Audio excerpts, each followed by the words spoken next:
Hey guys, thanks for tuning in to this week's episode of the Muse Report. Now, today we are going to do something that I have never done before. I'm trying it out, and I was going through my old episodes. I like to kind of just go back and listen to things to see where I can improve and get better. And I was listening to an episode that I did a while ago. It was actually episode number 12.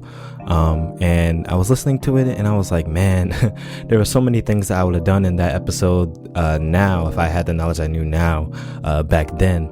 And it was a little slow, it was a little monotonous, but the information in that episode was so good. And I was looking at my stats and it didn't quite get as many listens as I wanted to get back then. So, I think I could get more listens now, of course, since the podcast has grown. And I really think that the information that is in there is so important. So many people can use it, but some people don't go back that far into the archive to see what that episode was. So what I'm going to do is I'm going to replay that episode for you, but I'm going to just break it down into smaller, quicker bits. So I'm going to do a little bit of commentary, and you'll hear little bits and pieces of the podcast, really just getting to the content and the information so it can deliver as much value as possible in the shortest amount of time. So that's what we're going to do in this episode. This is a redo or a commentary of episode number 12, The Philosophy of Fear with Adrian Westney. Let's get into it. Loading. Extra, read all about it. It's a case study for success. Be teachable. What better way to learn than to just ask? The learning process becomes a journey. Turning dreams into realities. Part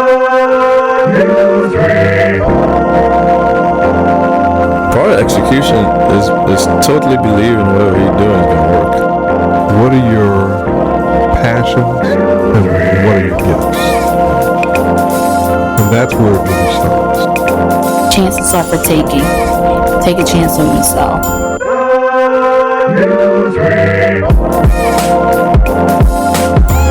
Any and everyone is capable of being a leader. You're not going to have all the answers immediately. Wow. Mentors to expose you to things that you otherwise wouldn't know. It was all I thought about and dreamed. Like I would literally get up in the morning, practice, because I knew the time would come. Just do it.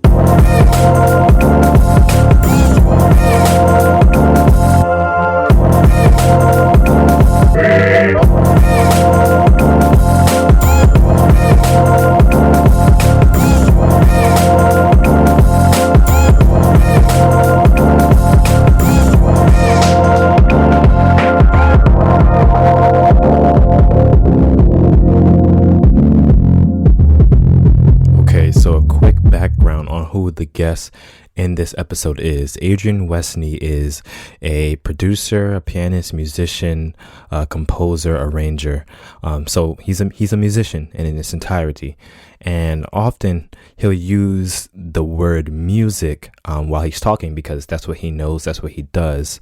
But I want you, while he's talking, to throughout this episode replace that word music with visionary or creative or photographer or whatever you identify yourself as, an entrepreneur. Replace that word music and insert who you are into that spot, and everything will kind of come into context of what he's talking about.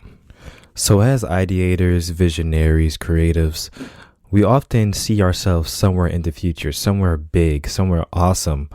We want to be able to play like our favorite musician. We want to be able to sing. We want to be able to have that many subscribers. We want to have that 6-7 figure business.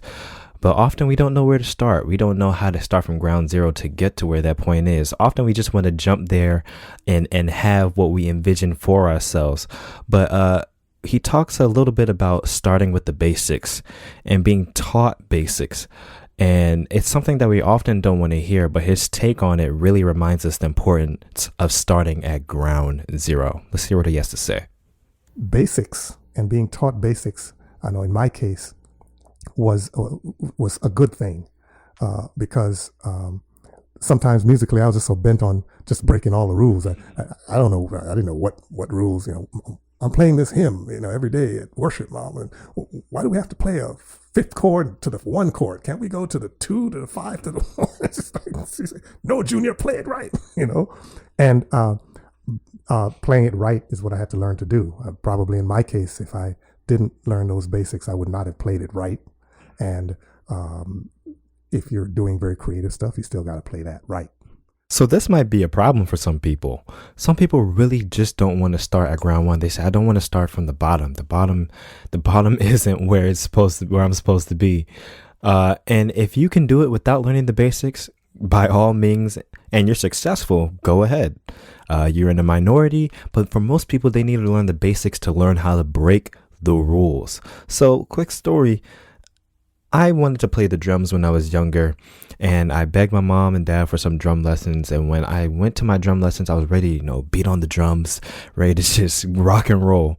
And the teacher gave me some rudiment charts and gave me a workbook that I had to write in and write out note values. And I said, I want to play the drums. I don't want to do this. And he said, you got to learn the basics first. Did I stick with drums? No, I did not.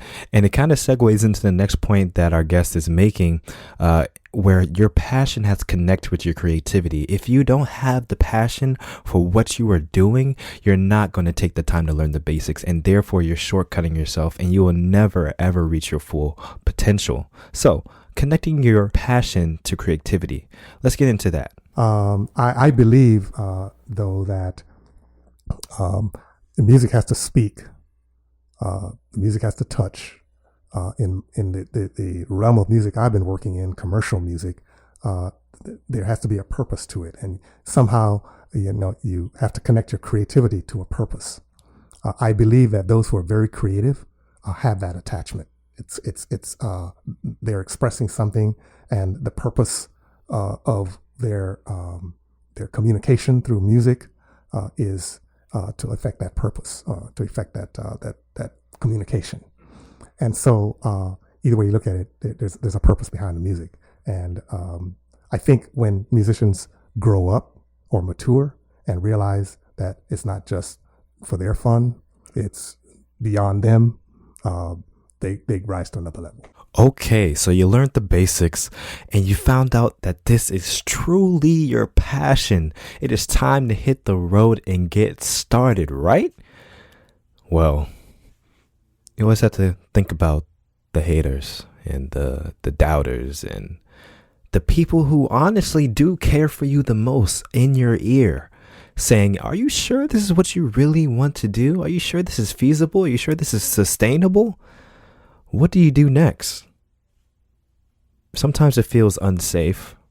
Sometimes it feels like you're going out on a limb. But how do you handle the pressures, the fears of possibly being a failure? Or possibly letting the people that care about you most, letting them down? Let's see what Adrian has to say about this. First of all, I wasn't thinking I was going to be a working musician. I didn't think most people in my position could do that. So I looked for what I thought was a well-traveled road, you could put it that way, a security. And then, of course, my parents not knowing, working musicians per se, were kind of not too into the music thing, but yes, the science thing or the pastoral road or the teacher educational road, all of those. Yes, those are good roads to follow. And I do believe that they are. I have been positively affected by good teachers. I've been positively affected by great ministers and pastors, mentors. I have also been positively affected by many physicians who were in my life, both as relatives and friends of my parents, and now friends of mine.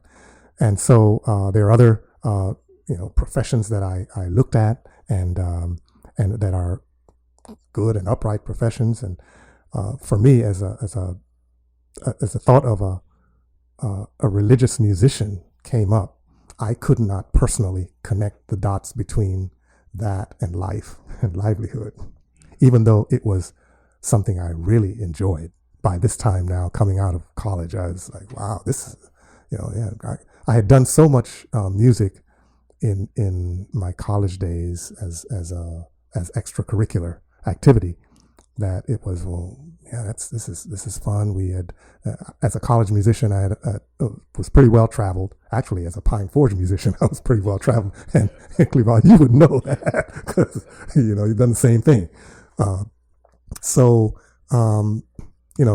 It was I can't connect the dots. So we'll take this course of study and we'll prepare for something that's traditional. And then maybe as I go through life, I might find some little pockets of time that I could eke out and do something I enjoy, like music or aviation or something else.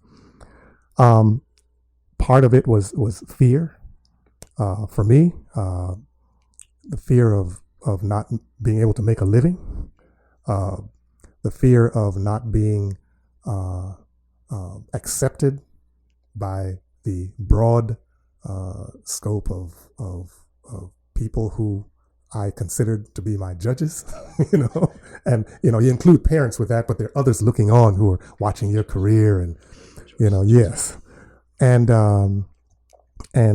in my life, I'll have to interject this, and those listening who are Christian will understand this. My growth in getting to know Christ played, I think, a large role in me hearing Christ call me to do music.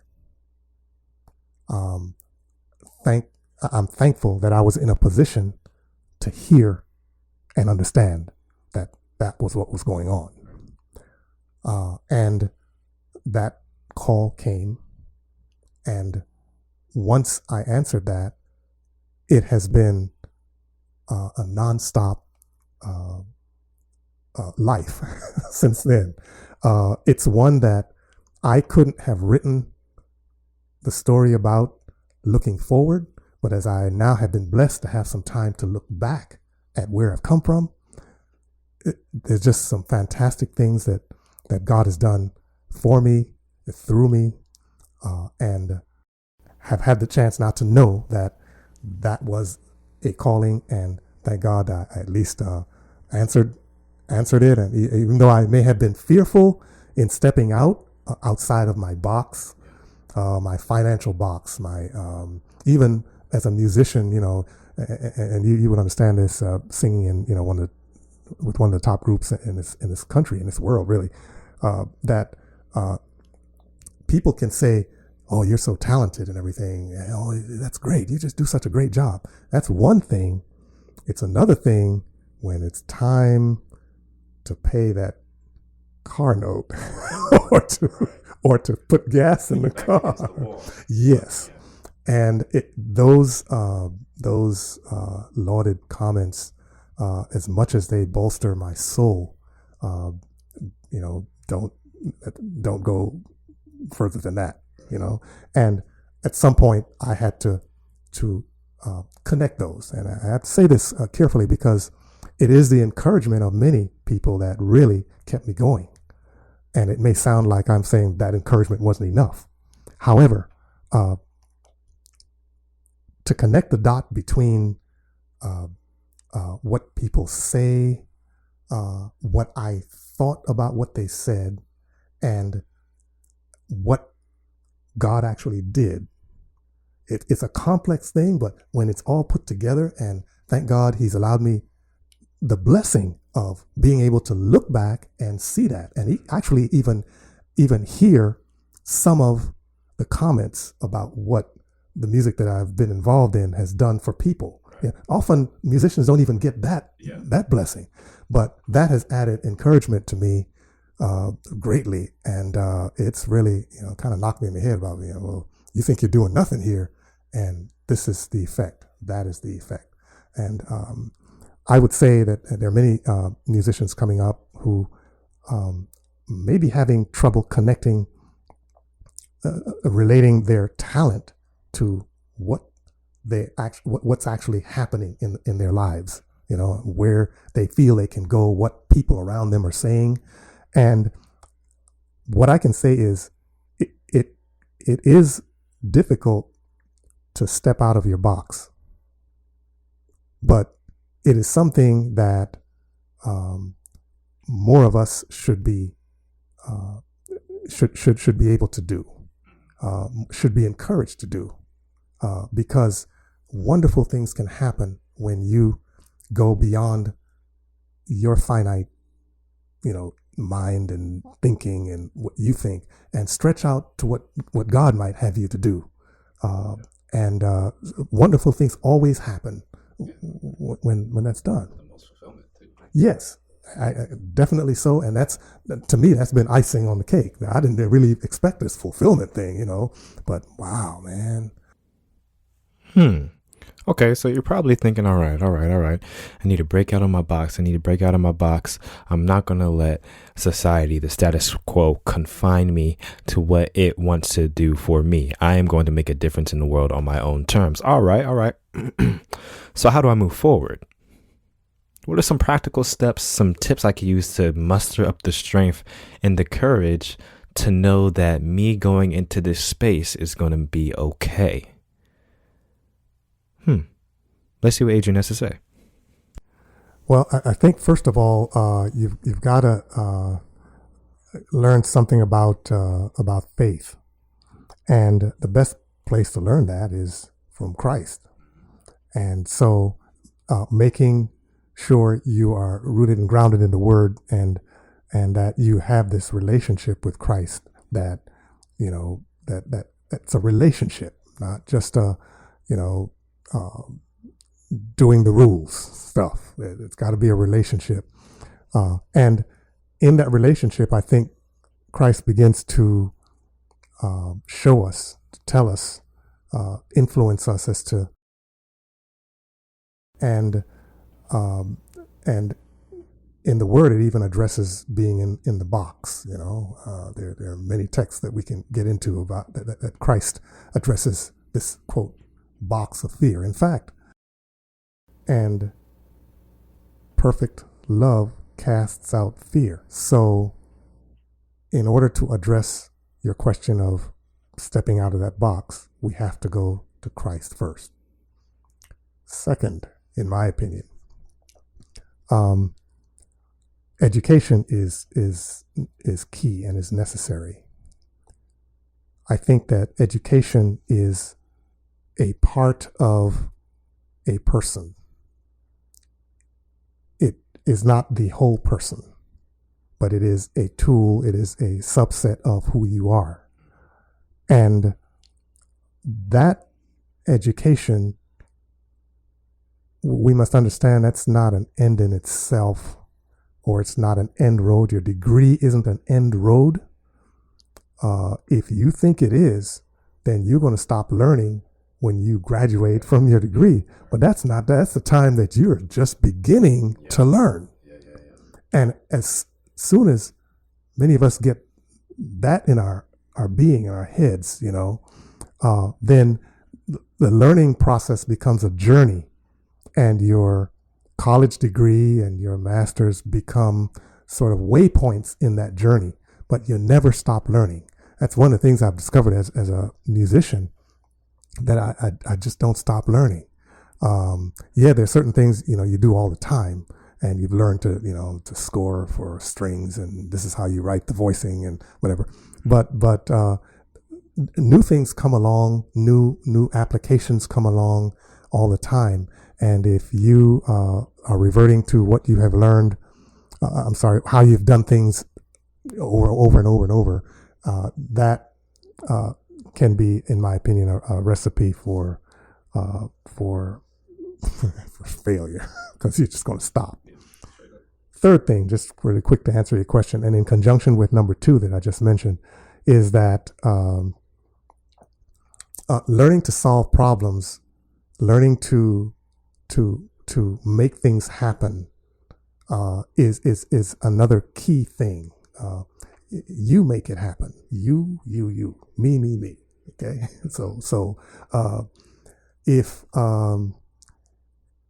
you can get the mindset of, well, I can solve this, or I can address this issue or this problem, there's a way to do that, and really, put your mind to it, your efforts, to it, physical efforts to it.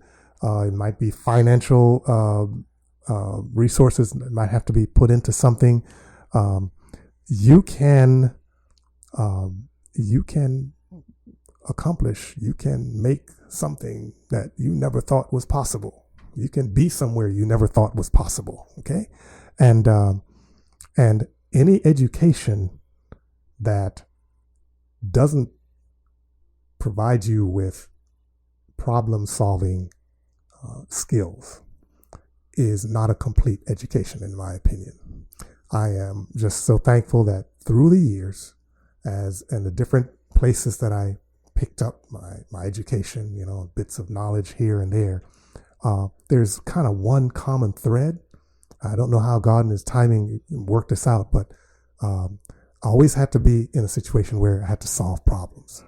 Okay, even from Pine Forge, Mr. Jones sent us home with homework that he might have known maybe somewhat the answer to, but he may not have known that we could actually, that we could really do that. Yeah. And you guys work on these, 300 problems there. And a few of us, would come back with this stuff done. And he'd say, yeah, okay. The fact that you worked on this is good, because there oftentimes was just not one particularly right answer. It was the fact that you worked on it and you could explain what you did to get it done. And the fact that you spent time trying to solve this was more of the So, and it continued in college, and had a group of professors there at Washington Adventist University at the time. It was called Columbia Union College. And we were graded on our ability to solve problems. We hated it coming up, but now I look back and it was just the thing we needed, because now I'm used to that, and I'm not afraid of it. I wasn't afraid of it. I didn't know I wouldn't be afraid of it, but I'm just not. And so, if there's anything I can say to answer the question you just asked, Cleavon, it would be in those three things: Christ and learning to solve issues, and solve problems, and fear, the fear factor, just getting rid of the fear. I'm going to drop my 2 cents on this topic as well. Well, I recently finished a book. Pretty sure most people know it because it's a New York Times bestselling. The 4-Hour Workweek by Timothy Ferriss. And basically what he was saying, because he kind of addresses this philosophy of fear and how it holds us back to living our fullest lives when we are most able to live our fullest lives. And what he kept going back to, not what he kept going back to, but what he stated over and over again is that either the risk that you're taking, the results aren't that bad, and they could be handled within a matter of a short time, reverse basically, or they never happen at all, and you're perfectly fine. You start back from where you were, worst case scenario. And also, or the results are that you receive an increase in livelihood or financially or whatever. So basically what he's saying is you're afraid of either being able to get back to where you were extremely quickly, the fear of nothing happening, or the fear of success. So when you think about it like that, you're like, well, dang, what am I worrying about then? And just having that mindset of either I could go back, I could go forward, or I could just be where I am anyway, kind of just takes out a little bit of that sting that you think might be there. And I just admonish everyone listening that if they have something that they've been struggling with in the Valley of Decision, just to think about it in a realistic way. I'm a very detailed person, so I will actually just write down, well, what can I lose? Okay, well, I might financially lose this amount of money that I know I could get back to that job, and I could remake that money in a short amount of time. So let me set this up so that I'm taking a leave of absence instead of quitting or something like that. And writing it down so that it's tangible and organized, not going off on a whim. I think calculated risks are way better than just impulse moves. And breaking it down. And I think that could take a lot of the sting out of the whole fear factor of what you're trying to do. So let me ask this. Can fear be a good thing? fear usually has a pretty negative connotation, but can we harness fear and use it to our advantage? Let's try to look at both sides of the spectrum here. There's pros and there's cons. Let's see what our guest has to say about this. Fear can be a catalyst for action. It can be a catalyst for appropriate action. And so being fearful for fearful's sake is not the thing that we want to, to stay in. But the fear of, okay, so you guys are, I just bare my soul here, and I guess you're the only person that can get me to do that on a show like this. The fear that I have to get a project done by a certain deadline, is a good fear probably, because it kicks me into action, because I know that if mine isn't done, then my client is losing is dealing with a lot of money down the road, and that's going to come back to affect me. You see that? Utilizing fear to your advantage. Yes. So if fear had a good side, in my case, it would be that. Yes. There's also the fear of for some of us in business, we work and then we get paid, based on the work that we do, project by project, in my case. And that can vary from month to month. You may have a good month. You may have a month where nothing comes in. Yes, that's the, Western Productions, that's how things can be. And used to be fearful of the fact that, well, I don't know what's coming in this month, and so I can't budget. God has, blessed us tremendously so that we have been able to ride over that financially. So I don't have those fears anymore. And whenever things get to be what most people would consider to be lean, or to be, you're getting to the edge, I've just really been around God long enough to know that we're going through that. And without fail, that has been the case. So I've been making an assumption this whole episode, and that is you are in the process of trying to build something. You're building your vision. Well, I think everyone is continuously building their vision, but what if you've already established yourself? What if you had done the things that we already talked about? You learned the basics, you discovered what you're passionate about, you conquered the fear and got out of your box. And you are just kind of, well, what's next? I've kind of done what I've set out to accomplish. How do you keep your foot on the gas and keep moving forward? Well, that's exactly what our guest talks about to close out this episode. And I think it is just so, so good. Let's hear what he has to say. I have always gone through this reevaluation of where I am. What am I doing? Do we want to continue this forward? And sometimes I wonder, well, it's a lot of work. I could just be sitting collecting a check. Yeah. Especially, as things have progressed to the point where, the business was growing bigger and bigger and doing more complicated projects involving, technologies and there's a point where you wonder, well, man, I could just, take a rest because you're out there kind of on the cutting edge by yourself, and cutting through bush that people behind you, if they're coming, it'd be easier. And if I was going behind someone, it would have been easier. But it's hard. Yeah, it's tough stuff. So you wonder after a while, well, yeah, take a rest and stop and do something that is seemingly easier. In all cases, the things I consider would be less fulfilling. And at my last reevaluation, I had decided, well, we're going to continue a little longer. Okay. And so God's given us the energy and the health and the wherewithal to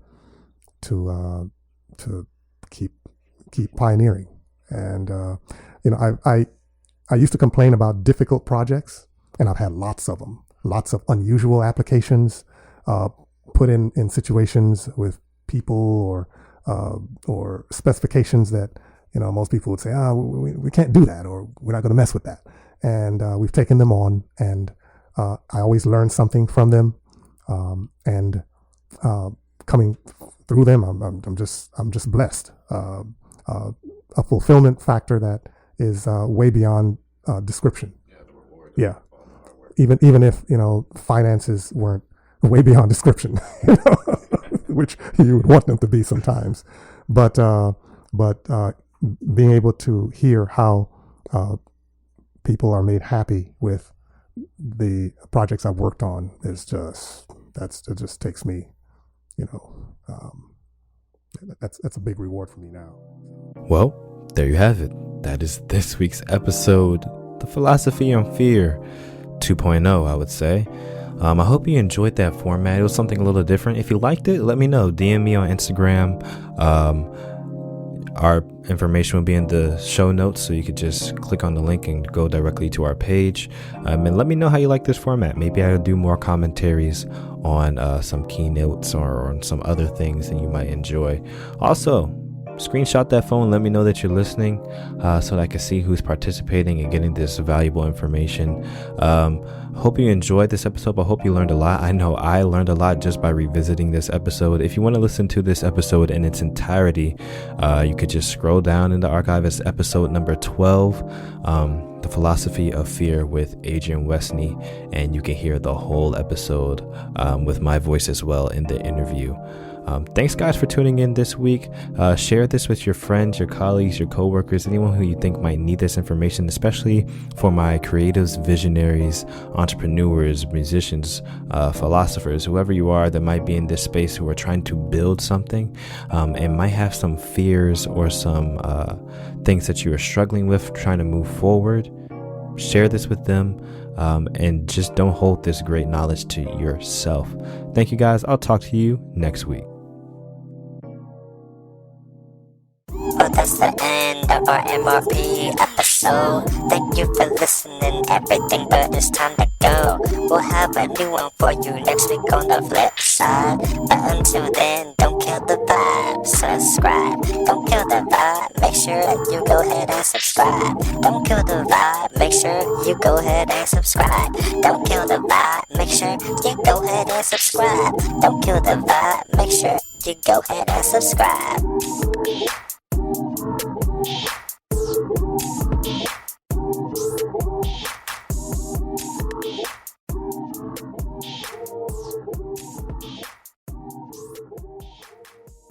Hey guys, Clee here. Thanks so much for listening to the Build Your Vision podcast. I hope you enjoyed this episode. I would think you did if you stayed all the way to the end. The best thing that you could do to help support this show is by sharing it with somebody. By you just taking a few seconds to recommend this show to somebody, you are making a huge impact, not only on the success of this show, but possibly on that person's life.